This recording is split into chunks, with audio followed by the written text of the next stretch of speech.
ስለ ቁርአን ነው የምናወራው። ስለ አላህ መልእክት ነው የምናወራው። ስለ አላህ ደብዳቤ ነው የምናወራው።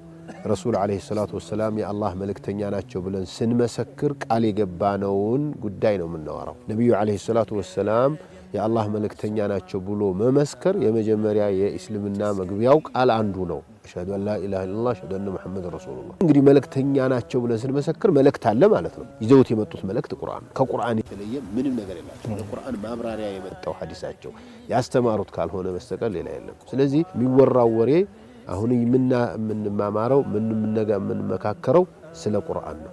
ይህንን ርዕስ ወደ መምረጥ በግድ እዚህ የገባ ነው። ማህበረሰባችን ቁርአንን ሼክ እንዳለው ወይ ለህፃን ሰተና ህፃናት ናቸው ቁርአን እንዲቀሩ የምናዘው። እሱ ያልቀራ ሰው ልጄ ቁርአን አልቀራም ብሎ ርትክን ሲል ታየዋለህ። አንተ ለምን አትቀራም ስትለው እኔማ ምን አልፎኛል፣ እኔማ ስንት ሐጃ ያለብኝ እኔ ምንም ሐጃ የሌለው ነው እንጂ የሚል ቁርአንን ሁለተኛ ሶስተኛ ጉዳይ አድርጎት ማለት ነው።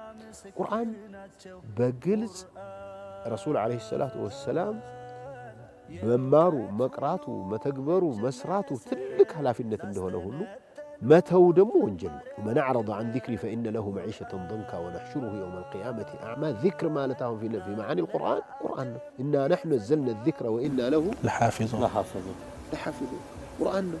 ስለዚህ ቁርአንን ችላ ማለት አደጋ ነው ያለው።